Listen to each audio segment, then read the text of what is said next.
حجاز کے علاقے میں نازل ہوا، مکہ اور مدینہ اور اس کے اطراف کے علاقے میں جہاں محمد کریم صلی اللہ علیہ وسلم نے زندگی بسر فرمائی، یہ حجاز کا علاقہ ہے جہاں قرآن حکیم نازل ہوا۔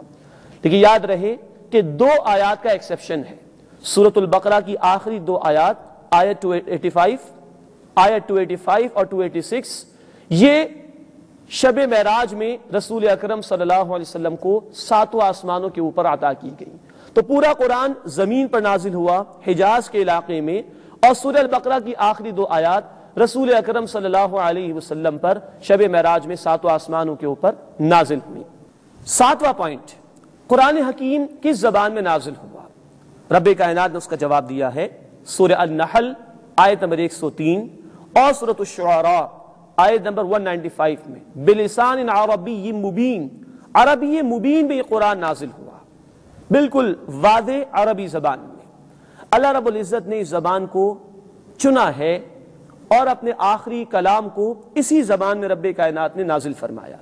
عربی دنیا کی سب سے زیادہ رچ زبان ہے، سب سے زیادہ وسیع اور سب سے زیادہ فصیح اور بلیغ زبان ہے، بڑی وسعت اللہ نے اس میں رکھی۔ اس زبان کو اللہ نے چنا ہے۔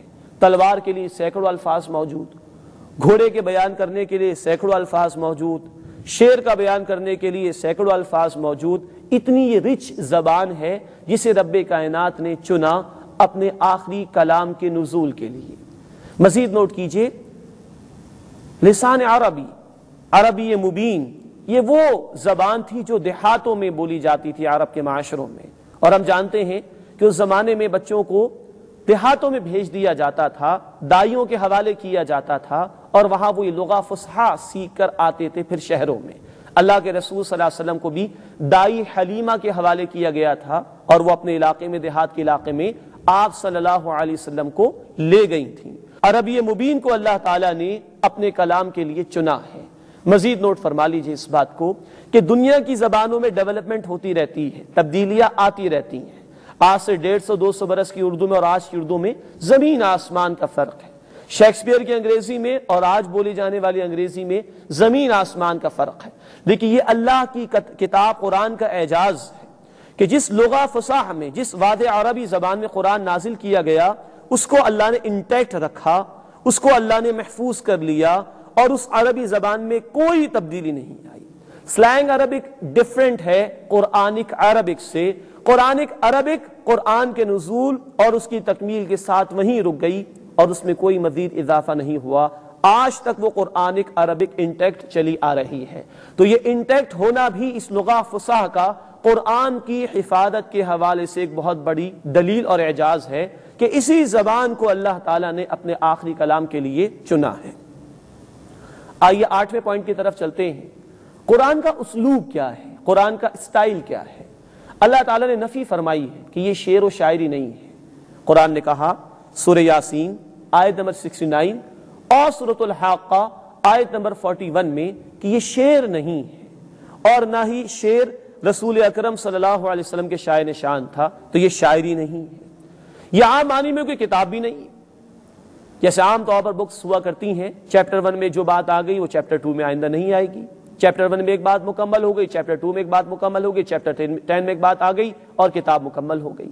قرآن اس معنی میں کوئی ادبی کتاب بھی نہیں، اس میں جو بات ابتدائی صورتوں میں آ رہی ہے وہ بالکل آخری صورتوں میں بھی بیان ہوتی۔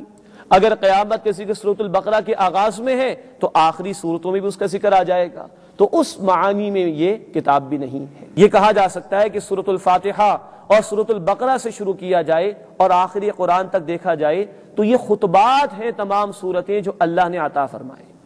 خطیب کا انداز یہ ہوتا ہے، کبھی وہ سیکنڈ پرسن سے مخاطب سے گفتگو کرتا ہے، کبھی وہ تھرڈ پرسن سے بات کرتا ہے، کبھی آواز بلند ہو جاتی ہے، کبھی دھیمی ہو جاتی ہے، کبھی ڈرایا جاتا ہے، کبھی بشارتیں دی جاتی ہیں۔ یہ خطیب کا انداز ہے، خطبات کا انداز، اور یہ انداز بڑا نمایاں ہے جو اللہ رب العزت کے کلام میں ہمیں دکھائی دیتا ہے۔ تو یہ قرآن، اس کی یہ 114 سورتیں، یہ گویا خطبات ہیں اللہ رب العزت کے۔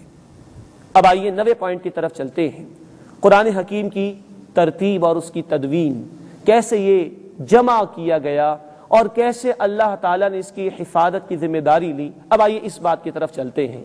یہ بڑی دلچسپ ایک تاریخ ہے جو ہمیں ملتی ہے تاریخ کی کتابوں میں، اور یقین اور پختہ ہوتا ہے کہ کس طرح اللہ رب العزت نے اپنی اس کتاب کی حفاظت فرمائی۔ اللہ کے رسول صلی اللہ علیہ وسلم پر جب وحی کا نزول شروع ہوا تو اسی وقت سے آپ صلی اللہ علیہ وسلم نے اسے نمازوں میں پڑھنا شروع کیا۔ پھر جو صحابہ ایمان لاتے جاتے تھے وہ صحابہ کرام رضی اللہ تعالی عنہم اجمعین جتنا قرآن نازل ہو جاتا تھا اس کو حفظ کیا کرتے تھے، نمازوں میں دہرایا کرتے تھے، اور ساتھ ہی اللہ کے رسول صلی اللہ علیہ وسلم کے بعد صحابہ آپ صلی اللہ علیہ وسلم کی سپرویژن میں قرآن حکیم کو لکھتے بھی تھے۔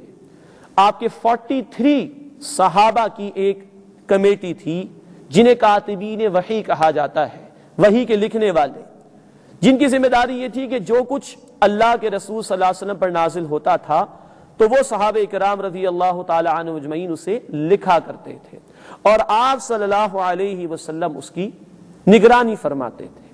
جیسے جیسے قرآن نازل ہوتا تھا ویسے ویسے آپ صلی اللہ علیہ وسلم اس کو لکھواتے تھے، اور 43 صحابہ رضی اللہ تعالی عنہم اجمعین جن کے نام ریکارڈ پر تاریخ میں موجود ہیں وہ یہ قرآن لکھا کرتے تھے۔ آپ صلی اللہ علیہ وسلم یہ بھی بتاتے تھے کس سورت کو کہاں رکھنا ہے، کس آیت کو کس مقام پر رکھنا ہے، کون سی آیت پہلے آئے گی فلاں سورت میں، کون سی آیت بعد میں آئے گی فلاں سورت میں۔ یہ نگرانی آپ صلی اللہ علیہ وسلم کرتے تھے۔ پھر اسی کے ساتھ ہر سال رمضان المبارک میں رسول اکرم صلی اللہ علیہ وسلم جبریل امین علیہ السلام کے ساتھ قرآن کا دورہ فرماتے تھے۔ جیسے ہمارے یہاں حفاظ خاص طور پر رمضان میں دورہ کرتے ایک دوسرے کے ساتھ، اللہ کے رسول صلی اللہ علیہ وسلم جبریل امین علیہ السلام کے ساتھ دورہ کرتے تھے، اور جتنا قرآن نازل ہو جاتا تھا گویا کہ حضرت جبریل امین علیہ السلام کی بھی سپرویژن اس پر آ جایا کرتی تھی۔ یہ سلسلہ چلتا رہا یہاں تک کہ رسول اکرم صلی اللہ علیہ وسلم پر پورا قرآن نازل ہو گیا، اور کئی صحابہ کے پاس کئی آیات، کسی کے پاس کچھ صورتیں وہ لکھی ہوئی موجود تھیں۔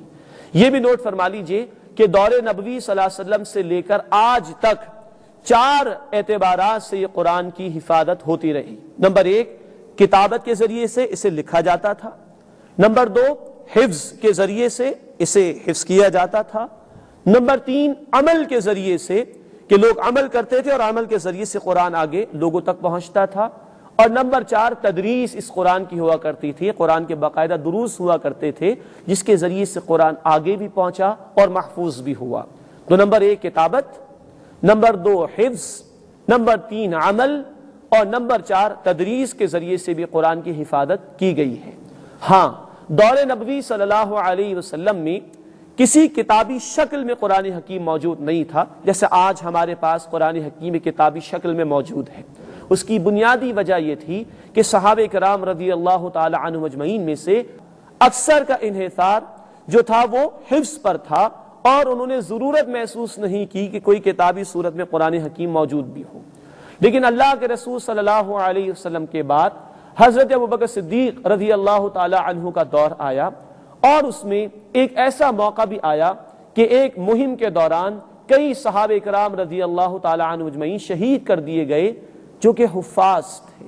اب ایک ضرورت محسوس ہوئی، ایک خدشہ پیدا ہو گیا کہ اگر یہ حفاظ اسی طرح شہید کر دیے گئے تو ایسا نہ ہو کہ قرآن حکیم کی حفاظت سے ہم محروم رہ جائیں۔ بہرحال گفتگو ہوئی، اور اللہ تعالیٰ نے تمام صحابہ کرام رضی اللہ تعالی عنہم اجمعین کو انشراح صدر عطا کیا، اور اس بات کا فیصلہ کیا گیا کہ اب قرآن حکیم کو کتابی شکل میں جمع کر لیا جائے مصحف کی صورت میں۔ چنانچہ حضرت ابوبکر صدیق رضی اللہ تعالی عنہ نے اس کا حکم دیا، اور حضرت زید بن ثابت رضی اللہ تعالی عنہ جو کاتبین وحی میں بھی شامل تھے، قرآن لکھا کرتے تھے، ان کو اس کمیٹی کا ذمہ دار بنایا گیا کہ جس کمیٹی کی ذمہ داری تھی کہ وہ لوگوں سے قرآن جمع کرے اور ایک کتابی شکل میں اسے جمع کر دے۔ چنانچہ یہ کمیٹی ترتیب دی گئی حضرت زید بن ثابت رضی اللہ تعالی عنہ کی سربراہی میں، اور لوگوں سے قرآن جمع کیا جانا شروع کیا گیا، جس کی ترتیب یہ تھی کہ ایک ایک آیت کی قبولیت یہ کمیٹی اسی وقت مانتی تھی جب 2 صحابہ گواہی دے کہ ہم نے خود اللہ کے رسول صلی اللہ علیہ وسلم سے اس آیت کو سنا ہے۔ اس طرح پوری آتھینٹیکیشن کے ساتھ ایک کتابی صورت میں حضرت ابوبکر صدیق رضی اللہ تعالیٰ عنہ کے دور میں قرآن کو جمع کیا گیا، اور بے شمار حفاظ اس وقت بھی موجود